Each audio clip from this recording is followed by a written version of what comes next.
Ah, les voitures électriques, ces merveilles technologiques et technologiques dont on nous vante les mérites à longueur de journée, comme si elles allaient sauver le monde du réchauffement climatique à elles seules. Mais ne nous emballons pas trop vite, parce que derrière cette façade brillante se quelques petits détails qu'on préfère souvent oublier. Autonomie, tu dis? Oh, bien sûr, elles peuvent faire des kilomètres en ville à une vitesse d'escargot, sans problème.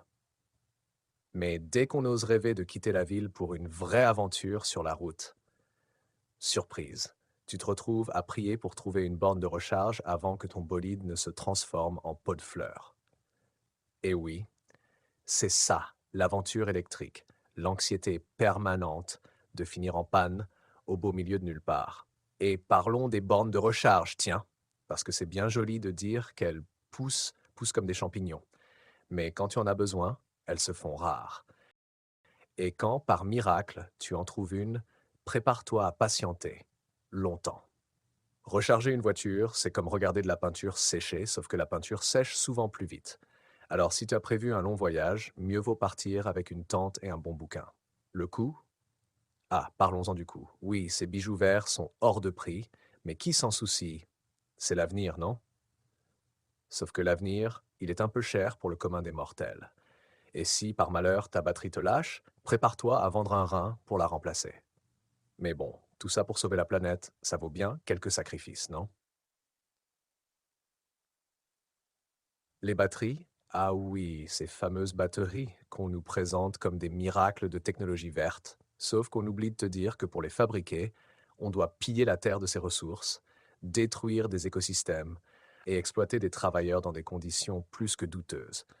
Mais chut, il ne faut pas trop en parler, ça pourrait ternir un peu l'image écolo des voitures électriques. Et en hiver? Ah, l'hiver, quand ton autonomie chute aussi vite que la température. Rien de tel qu'une belle journée froide pour te rappeler que ta merveilleuse voiture écolo est en fait une diva fragile qui déteste le froid. Et l'été? Ah, l'été, où ta batterie sue à grosses gouttes et où tu pries pour qu'elle ne fonde pas avant la fin du trajet. Le choix de modèle? Oui, c'est vrai qu'il y en a pour tous les goûts, à condition que tu ne sois pas trop exigeant. Besoin d'un vrai 4x4 pour les montagnes? Eh bien, désolé, mais pour ça, il va falloir attendre un peu ou beaucoup. Mais bon, qui a besoin de diversité quand on peut tous conduire la même voiture écolo, non? Et le poids. Parce que pourquoi faire léger quand on peut faire lourd? Les voitures électriques, c'est un peu comme traîner une enclume. C'est robuste, mais on sent bien le poids. Un petit détail, bien sûr, surtout quand tu te rends compte que ce poids supplémentaire use plus vite les pneus et les routes. Mais ça, c'est sûrement un problème pour plus tard. En résumé, les voitures électriques, c'est un peu comme ce gadget que tout le monde veut avoir parce que c'est à la mode, sans vraiment réfléchir à ce que ça implique. C'est brillant, c'est nouveau, mais sous le capot, ce n'est pas aussi magique qu'on le prétend.